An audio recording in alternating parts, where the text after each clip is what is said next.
des nouvelles de la ville de Lasserre. Qui de mieux placé pour nous en donner que son maire, M. Normand Hood? M. Hood, bonsoir. Bonsoir, M. Leclerc. Un été chargé, un automne qui s'en vient chargé. Un été qui a été chargé, puis un automne qui, quand même, qui est pas si pire, mais on a certains dossiers clés qu'il faut pousser. OK. Ça fait que, Moi, je vous l'ai dit, puis je vais le redire encore, puis je vais vous poser des questions là-dessus. Il y a un dossier que... Il y a beaucoup de dossiers, mais il y a un dossier, entre autres, que la population d'Abitibi-Ouest tient énormément. C'est le dossier de l'aéroport de Lasserre. Monsieur Hood, il me semble qu'on en parle, ça fait terriblement longtemps. Il me semble que... je ne veux pas dire qu'il me semble que ce dossier-là n'avance pas parce que je ne vais pas fouiller dedans à savoir où il s'est rendu. Je me fie à l'honnêteté des gens qui travaillent dessus et puis à qui j'appelle puis qui me disent, bon, mais regarde, c'est rendu à telle place, à telle place. Mais pour le maire de la ville de Lasserre qui pilote ce dossier-là, c'est rendu où, M. Hood? Disons que le mois passé, j'ai eu l'occasion de rencontrer le ministre, M. Blackburn, et puis son attaché politique aussi, M. Lalonde. Et ils ont tous le dossier en main. On attend juste que Chantier Canada soit signé, parce que ça n'était pas signé encore, mais Chantier Canada aurait été signé la semaine passée. J'ai eu la nouvelle. C'est M. Miquelon, un autre attaché politique de M. Blackburn, qui me l'a confirmé. OK. Ça a été signé vendredi passé. Et puis là, notre dossier chemine. Là. Il chemine, le Développement économique Canada l'a eu en main.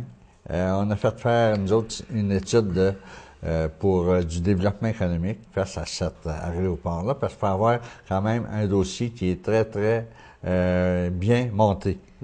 Bien monté. Et puis c'est pour cette raison-là que nous avons confié notre dossier à un consultant pour montrer notre plan d'affaires. Et ensuite de ça, Monsieur Couture de Val-d'Or, qui travaille au développement du développement économique, a transféré, lui, après ça, il fait la recommandation au ministre Blackburn. Mais la réponse et le plan, ça, c'est transféré au Québec. Ça va être la ministre des Affaires municipales. Mme Normando? Mme Normando, OK. à qui le dossier va passer. Et puis, parce que ça va être géré par le Québec. L'argent est transféré au Québec. Bon, là, mais il faut que ça passe par le fédéral. Pareil, ça prend l'autorisation. moi, j'en reviens pas, là, comment est-ce que c'est que ça fait des... c'est dossier à dossier à dossier à dossier. Ça, ce qui veut dire qu'au moment où l'on se parle, on est au mois de septembre, au moment où l'on se parle, il n'y aura pas de jet d'ambulance qui va atterrir à Saint-Vital, là. Cet automne? Oui? Non. Non, absolument pas, là. Non, ça veut dire que là, on passe encore tout l'automne, tout l'hiver, tout le printemps prochain. Là, on vient de reporter l'atterrissage d'un jet d'ambulance d'au moins 8-9 mois. Non. Mais il faut comprendre que ça, c'est quand même des affaires gouvernementales. C'est très long. Mais le dossier a été monté, là, étape par étape. Tous les intervenants ont eu une copie en main, que ce soit au niveau provincial, que ce soit au niveau fédéral, ministère des Transports, ministère de la Santé. Oui, parce qu'il y a plusieurs ministères Oui, plusieurs. Ils sont tous concernés. Ils ont tous le dossier en main, de A à Z. Ils ont les deux études de faisabilité concernant la piste. Il y a une étude qui a été faite par le ministère des Transports. L'autre étude a été faite par la firme Stavibel. Et puis, tout a cheminé, la correspondance. Moi, je suis en contact avec les attachés politiques de chacun. J'ai rencontré le ministre Boulay. J'ai rencontré le ministre Normando lors du congrès de l'Union des municipalités. Et j'ai rencontré le ministre Blackburn à Amos, il y a un mois. Ça fait que c'est pour ça que le dossier chemine et puis on lâchera pas. Mais il faut pas. Il faut pas lâcher, ça, c'est sûr. Puis on a François Gendron, qui est notre député. Il est en contact continuel avec les responsables aussi pour pousser le dossier.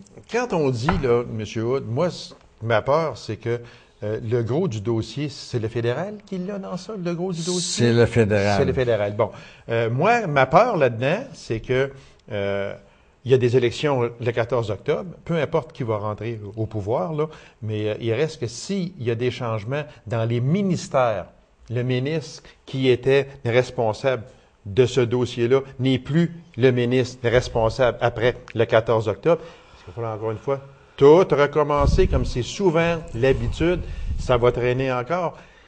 Moi, il me semble qu'il y a des priorités à donner. Je ne tire pas la pierre à personne. Non. Absolument pas, parce que je sais que le dossier, c'est un dossier de longue haleine, mais là, ça fait longtemps là, qu'un jet n'est pas rentré à la SAR. Ça fait quoi, 3 ans, 2 ans, 3 ans? Disons que le jet de la... Moi, je parle du jet ambulance. Là. Ambulance, c'est ça. Ça fait depuis 2005. Ça fait depuis 2005. Depuis l'automne quand 2005. on va commencer à réparer la piste, ça va faire 4 ans à peu près. C'est ça. Ah oui, c'est un fait. Fait que, en tout cas, je sais qu'il y a des priorités, oui, mais seulement que quand on entrevoit les réponses que vous me donnez, M. Hood, ce qui veut dire que on ne commencera pas, au moins, à travailler la piste avant le printemps prochain. Mais il faut que notre dossier débloque le plus vite possible pour pouvoir absolument. commencer au printemps de bonne heure. Absolument. Bon. OK, on va laisser le dossier de l'aéroport, mais quand vous allez revenir, il faut vous en reparler, oui, monsieur. Absolument. Là, c'est parce que ça intéresse tellement de personnes. Là. C'est un dossier Mon dossier est rendu ça d'effet, M. Lacasse. Je peux vous dire, juste vendredi passé, j'ai fait une remarque à justement un employé de la ville. Regardez juste les appels que j'ai faits pour l'aéroport ce matin. Je les ai écrits à mesure, puis je marque l'heure, puis à qui je parle. Et puis juste vendredi passé, là, je dois avoir fait 7 appels, là, juste pour ça, là, un après l'autre, là, pour, à un moment donné, savoir où c'est rendu.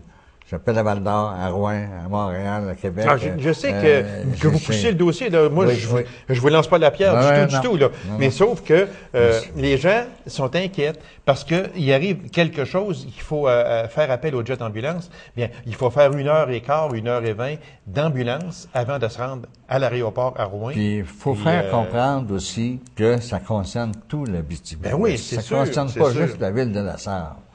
Ça concerne toute l'Abitibi. Non, c'est sûr que c'est pour cette raison-là qu'on travaille fort, puis à un moment donné, il va falloir qu'il y ait d'autres aussi qui s'impliquent avec nous. Mais quand vous dites d'autres qui s'impliquent avec vous autres, à la MRC d'Abitibi-Ouest? À la MRC, on les a rencontrés pour une couple de fois. Et disons que il n'y a pas rien qui a abouti présentement, et puis on va revenir à la charge face à ce dossier-là. J'ai fait une demande, moi, à la MRC, pour qu'ils nous aident pour faire l'étude de faisabilité de développement économique là-dessus. J'ai pas eu la réponse. C'est une lettre que je leur ai envoyée.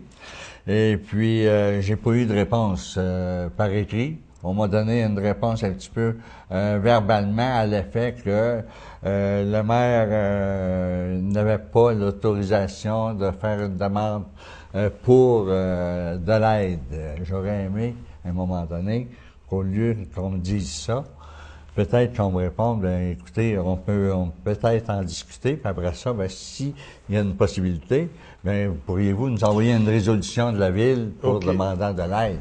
Mais on va revenir à la charge, c'est qu'on en a parlé la semaine passée.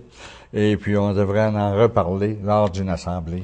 C'est donc dire qu'au moment où l'on se parle, il y a la ville de la Sarre qui travaille ce dossier-là, mais que la MRC n'est pas impliquée. Elle n'est pas impliquée présentement. Dites-moi une chose, M. Hood. Je vous l'ai déjà posé la question et je vous la repose encore.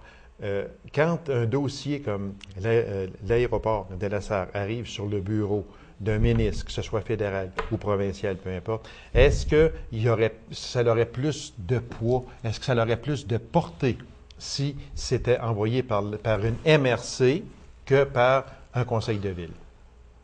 Possiblement. Possiblement, parce qu'on en avait discuté avec M. Gendron, à l'effet que si l'aéroport de la ville de la Sarre était un aéroport régional, oui. Il y aurait plus de force pour aller chercher des subventions auprès du gouvernement. Mais disons que ça s'est pas fait. On en a le service de santé est venu faire une présentation à la MRC. Et puis, il n'y a pas eu de suite de Mais donner à ça. est-ce que la ville de La Sarre est prête à laisser l'aéroport à la MRC? Parce que là, vous semblez dire, ben là, c'est la ville de La Sarre, ça appartient à la ville de La Sarre. J'ai rien contre ça. Sauf que si on veut avoir des sous, si on veut avoir plus d'entretien, je dis pas que la ville ne fait pas d'entretien, sauf que ça coûte de l'argent. Des fois, la ville n'a peut-être pas les budgets pour l'entretien de cet aéroport-là, budget qui pourrait être plus imposant à la MRC. Qu'est-ce qui fait que est-ce que vous tenez tant que ça à garder ce dossier-là? Ça n'a jamais été discuté. Ça n'a jamais été discuté? Ça n'a jamais été non? discuté réellement entre la ville et la MRC. OK. Là. Non, ça, c'est un sujet qui n'a pas été. Puis il faudra que ça soit débattu à un moment donné. Peut-être que ça pourrait être intéressant pour l'Abitibi-Ouest aussi. Parce que moi, là, j'ai rien, et puis je le dis, là, j'ai rien contre le fait que ce dossier-là soit piloté par la ville de La Sarre. Je n'ai absolument rien contre ça. Moi, ce qui m'intéresse, parce que je me fais poser des questions par la population, moi, pose la question au maire, au rendu, etc., parce que nous autres, mon père a été obligé de prendre des jets d'ambulance, il a fallu qu'il s'en aille à Rouen par ambulance, etc. Moi, on me pose des questions, donc je vous les pose. Je n'ai rien contre le fait que ce dossier-là soit piloté par la ville. Tout ce que je me demande, c'est que s'il était piloté par une MRC, est-ce que ça aurait plus de poids? Est-ce que ça avancerait plus vite? C'est juste ça, moi, que je veux savoir. Moi, je pense que ça aurait plus de poids, assurément. Assurément, parce que ça impliquerait toutes les municipalités. Exactement, oui. Et puis, veut pas, c'est pour la population en général. C'est pas juste pour une municipalité. Non, absolument pas. Faut que les gens C'est comprennent autant, ça, là, c'est autant à Normétal que ça peut être à Tachereau que ça peut. Bon, absolument. Non, c'est là-dessus. Fait qu'on va laisser ce dossier-là, Monsieur Hood, et puis, tenez-nous au courant, Oui, parce absolument. que c'est un dossier qui est Absolument, vraiment là, j'y excessivement important. Réalisation de la construction du deuxième réservoir de l'eau potable. Bon, ça, on en avait parlé à notre dernière émission. C'est rendu où? C'est rendu, ça a commencé au mois de mai. Okay. Et puis là, présentement, ils sont à installer, le réservoir il est construit. Ils sont à installer les appareils et puis la génératrice. Et puis pour moi, d'ici un mois, ça devrait être complété, ça.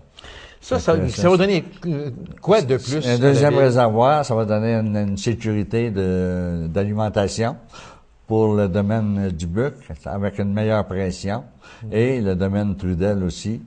Ensuite de ça, il va y avoir une pompe de surpression. Fait que ça va être très, très, parce que il manquait de pression dans le domaine du Buc. Et puis ça n'a jamais été, depuis 1952, je pense. Ça n'avait jamais été dossier, puis c'est construit beaucoup de maisons. Donc, on parle au-dessus de 50 ans. Au-dessus. Ben oui, ça fait qu'on était dû. Le système, il y avait besoin d'être rafraîchi. Okay. Et puis, je me suis rendu la semaine passée voir le fameux bloc appartement pour les personnes âgées qui a été construit à l'arrière, à l'entrée de la ville. 80 logements. C'est ça que oui.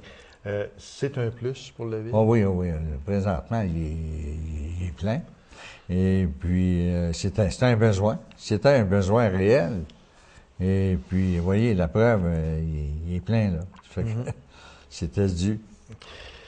L'agrandissement du poste de la Sûreté du Québec, c'est un budget de 4 millions. 4 millions, point 1. Et puis, ça avance beaucoup. Puis ça aussi, c'était un besoin, parce que c'était désuet pour...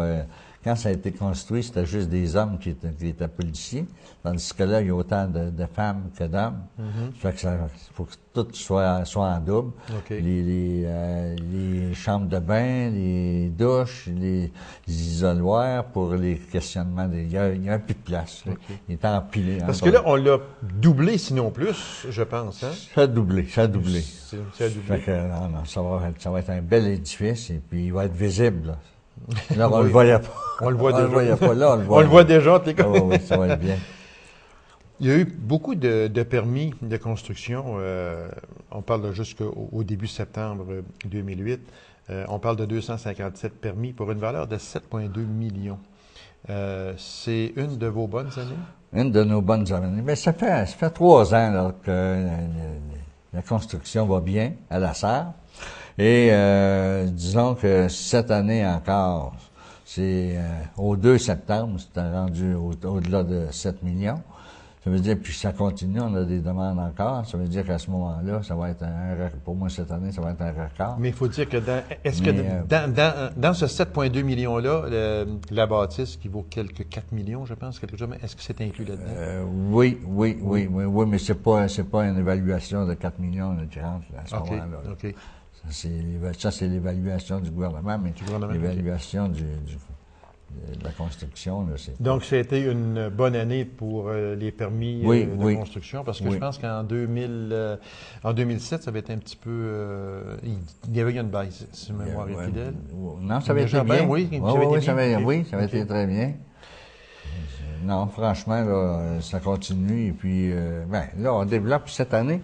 On va développer une nouvelle rue, là, au niveau des roulottes, là. OK. Parce que tous les terrains étaient vendus. Et puis, on était rendus là. Et puis, sur la 12e, où il y a eu des terrains, là, ça c'est quasiment tout vendu. Beaucoup des belles constructions. Je veux dire qu'à ce moment-là, c'est un besoin là aussi de développer. Okay. Il y aura une rue qui va être nommée la rue Moret, en l'honneur d'André Moret. L'ancien directeur du service des incendies a été également conseiller municipal. C'est dans le parc de Roulotte, ça aussi. C'est dans le parc de Roulotte? Oui. C'est là que ça va être, c'est là que la rue va être nommée en mémoire d'André Moret, qui a été conseiller à la ville, qui a été pompier pendant au-delà de 30 ans, très impliqué à la ville. Qui a suggéré qu'une rue c'est au conseil de ville, c'était emmené, les gens étaient tous d'accord. Oui, c'est sûr, il n'y a pas de problème, c'est garanti. Ce gars-là s'est dépensé beaucoup pour la ville. Quand on regarde dans les notes, dans les fils de presse, j'ai ici dons aux organismes, demande limite au 30 octobre. C'est quoi exactement? On a beaucoup de demandes à différents organismes qui nous demandent une aide financière pour participer à leur organisation. À tout bout de champ, on recevait des demandes. Là, on a décidé au conseil de sortir un formulaire et puis que les gens qui vont faire des demandes pour l'année, parce que nous autres, ça va être inclus dans le budget, ça va être prévu dans le budget. Okay. Ils vont faire leurs demandes. Les demandes doivent être acheminées à la ville de La Sarre. S'ils veulent avoir des formulaires de demande, ils vont sur le web de la ville, le site de la ville, Internet, et puis ils peuvent imprimer le formulaire. Puis on envoie ça à la ville de La Sarre avant le 31 octobre. Okay. Fait qu'à ce moment-là, passé cette date-là, c'est fini. Nous autres, on revient plus, ça va être pour l'année d'ensuite. Pour l'année d'ensuite. Oui. Ça veut dire que quand on parle au 31 octobre 2008, c'est pour l'année 2009? C'est ça. OK. Exactement. Fait que, avec ce système-là, c'est parce que tu perds un temps fou à discuter pour louer 100 pièces ou 200 pièces. Parce que là, on va régler le cas une fois pour toutes, puis c'est fini pour l'année. Tous les 3 mois, maintenant, à La Sarre, il va y avoir un journal qui va s'appeler La Sarcelle. Et puis, le nom a été trouvé par Marie-Félix Martin. C'est nouveau? C'est un petit journal qui est sorti le 1er juin. On a commencé ça, le 1er juin passé. Et puis, qui donne toutes les activités qui se sont faites à la ville de La Sarre et qui vont se faire et à venir. Okay. Et puis, c'est pour cette raison-là, c'est un beau petit journal, il est bien fait. Puis pas trop lourd, c'est-à-dire que facile à lire. Fait que il va sortir tous les 3 mois. Et puis comme là, on a un qui est sorti le 1er septembre. Là. OK. Fait que c'est très intéressant. Vous avez toutes les activités de l'automne là-dedans. Et puis les spectacles qui sont donnés au culturel. Ça touche tous les départements. Le sportif, culturel, toutes les activités de la ville. Lors de notre dernière émission que nous avons faite ensemble au mois d'avril ou mai dernier, on en avait parlé. Je pense que c'était peut-être pas officiel, maintenant ça l'est. La Sarre est désignée village relais. Oui, La Sarre... Ça, c'est fait actuellement? Ça, c'est fait. J'ai pas reçu la lettre de la ministre Mme Boulay, mais ça a été confirmé par le président de ce comité-là, de village relais. Expliquez-nous un peu c'est quoi. Ça, c'est le ministère des Transports qui a déployé ce projet-là. Toutes les villes qui sont à peu près à 80 km de distance. OK. c'est pour signaler les besoins qu'un touriste peut avoir en venant en région.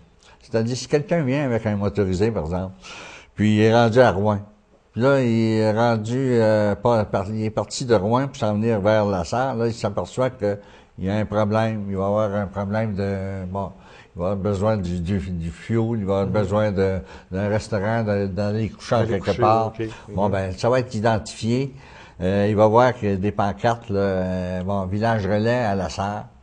Et puis que ça veut dire ça qu'il y a des couchers de garantie, puis il y a un motel. Ça veut dire s'il y a besoin de gasoline, il y a une station qui est ouverte 24 heures par jour. C'est pour donner du service. Un service qui est ouvert 24 heures par jour. Quand tu arrives à 2 heures du matin ou à 5 heures du matin, tu vas avoir du service. S'il y a besoin de faire vidanger son motorisé, il y a une place pour le faire vidanger. S'il y a besoin d'un dépanneur, d'aller dans une épicerie, il y a une épicerie qui est ouverte 24 heures. Ah, OK. Je veux dire, c'est très intéressant. Et puis, le comité est venu nous visiter. Ils ont fait le tour de la ville de la Sarre. Ils ont été très bien reçus et puis très heureux de voir comment c'était organisé. Et puis ils se sont réunis puis ils nous ont confirmé immédiatement qu'on était choisi, on était à la ville recommandée pour être le village relais. Et puis que la ministre Normando y a rencontré pour ça, qu'on allait recevoir une lettre confirmant qu'on était choisi. Monsieur Hood, la semaine des générations du 30 septembre au 3 octobre, expliquez-nous c'est quoi exactement? Bon, c'est encore, à chaque année, on a commencé ça il y a 3 ans, la semaine des générations. Et puis, il va y avoir une exposition au Carrefour La Sarre. Et après ça, il y a des conférenciers qui viennent donner comme l'an passé, on a eu un médecin, une madame qui est un médecin, qui est venue donner une conférence à la salle des Jardins. Et puis, c'est toutes les activités qui vont durer pendant 3 jours, 4 jours de temps, là. Puis, ça finit avec la soirée dans le temps, au centre Saint-André de la Sarre, le 3. La semaine du grand nettoyage, habituellement, ça se fait au printemps, habituellement. Pourquoi du 20 au 24 octobre? On a décidé, le conseil, on a décidé de le faire 2 fois par année. 2 fois par année. Donc, vous gardez celle du printemps. C'est ça. Puis vous en faites une autre à l'automne. On en fait une autre l'automne. Fait que c'est moins lourd quand tu arrives au printemps. Ça veut dire, cette année, on l'a fait du 20 au 24 octobre. Ça veut dire que les gens, ils peuvent servir la même procédure que l'an passé. C'est ramasser la journée que leurs poubelles, les poubelles sont ramassées. C'est sûr qu'ils sont ramassées. C'est ça. En même temps. Oui. Il y a un dossier qui a fait couler beaucoup d'encre, M. Hood. C'est la maison de la famille Perron. Ça a fait les manchettes. Ce dossier-là est rendu où au moment où on se parle? Dossier, le propriétaire de la maison nous avait avisé qu'il avait demandé, qu'il avait laissé tomber sa demande de permis de démolition. Je peux pas vous en dire plus. Où c'est rendu, là. Mais au point de vue de la ville, ça Au point de vue de la ville, il y a eu un comité qui a fait le tour, un comité de formés qui venait de l'extérieur et de la ville aussi, qui ont fait l'inventaire des maisons et puis tout ce qui pouvait être nommé patrimoine. Et puis suite à ce dossier-là, on n'a pas eu de nouvelles, là. OK. Ils sont à analyser. Cette maison-là, est-ce qu'elle pourrait être encore déménagée? On ne sait pas. On ne le sait pas. On ne le Okay. sait pas encore. Parce que c'est quand même un joyau. On pense, nous autres, que ça pourrait être une maison déclarée patrimoine, mais... Qu'est-ce que ça prend pour déclarer une maison patrimoine? C'est avec le gouvernement, oui, avec le ministère du patrimoine, etc. C'est ça, aussi. oui. Paradis du Nord, qui est encore le Paradis du Nord, qui a été un succès succès pour une 4e année cette année. On a été très, très chanceux, et c'est mieux que l'an passé encore. Ça veut dire qu'à ce moment-là, on est très, très fiers. Puis, fiers pour les bénévoles aussi qui travaillent énormément à ce spectacle-là, parce qu'il faut pas oublier une chose, il y a 75 acteurs là-dedans. Ce sont des bénévoles, à partir des petits-enfants à des grands-mères qui sont là-dedans et puis qui se sont dépensés corps et âme là-dedans. Ça, on parle de retombées pour la ville de la Sarre. On parle pour la ville, oui, mais pour l'ensemble de l'Abitibi-Ouest aussi. Oui, ça sert pour l'ensemble parce que les gens, ils viennent pas juste au Paradis du Nord. Non. Ils viennent visiter la région. Et puis, moi, je suis tout bien, j'ai rencontré beaucoup de personnes qui sont venues voir le Paradis du Nord, mais qui sont allés visiter tous les sites, les paroisses alentours, que ce soit Clerval, Saint-Laurent, Roquemort, Macamic, toutes les... Parce qu'aujourd'hui, qu'est-ce qui est bon, c'est qu'au niveau du tourisme, on a formé des employés de magasins, de stations de service, des employés de garage. Exactement, oui. Ils leur ont fait faire le tour de la région. C'est le CLD. Ça fait 2 ans, là, ça, la ville de La Sarre avec le CLD. Ils ont travaillé très fort là-dessus. Et puis, les employés, ils aiment ça. Et ils sont en mesure aussi de renseigner les touristes. Exactement. Puis ça a des retombées énormes, ça. Ça fait 2 ans qu'ils font ça. Ça fait 2 ans. Et puis, franchement, c'est une réussite. C'est une belle initiative. Belle initiative. En terminant, M. Aude, l'allocation du centre Joachim-Tremblay de Macamic pour le hockey mineur, les conquérants, le patinage artistique. Ça s'est très bien déroulé. Oui. On n'a pas. La cédule a été faite l'an passé quand j'ai fait l'allocation du centre récréatif. Et puis tout s'est déroulé tel que prévu. Parce qu'on avait, je me rappelle que quand on avait parlé au mois de mai, il y avait des réticences un petit peu. C'est parce que j'ai impliqué le moins de monde possible là-dedans. C'est pas ça concernait la ville de La Sarre. Et puis, c'est pour cette raison-là que, la présidente la directrice générale de la Commission des loisirs avait été avisée, et le président du hockey les principales mineur. personnes avaient été C'est ça, avait été avisé. Et ça s'est bien déroulé. Et puis, ça a été une décision de la ville de La Sarre, du conseil de ville, et puis, tout s'est très bien déroulé. Monsieur Aude, merci infiniment, puis on vous souhaite d'autres beaux dossiers. L'aéroport, on ne l'oublie pas. On ne lâchera pas. Soyez assurés d'une chose. Aussitôt qu'on va avoir des nouvelles là-dessus, on va en parler certains. Merci beaucoup, M. monsieur. Ça me fait plaisir, M. Lacroix. Merci de m'avoir invité. C'est toujours un plaisir. Alors, mesdames et messieurs, n'oubliez pas www.onsenparle.tv pour aller syntoniser les émissions de On s'en parle n'importe quel temps au cours de la saison. Merci d'avoir été là. Bonne semaine et on se revoit la semaine prochaine. Au revoir.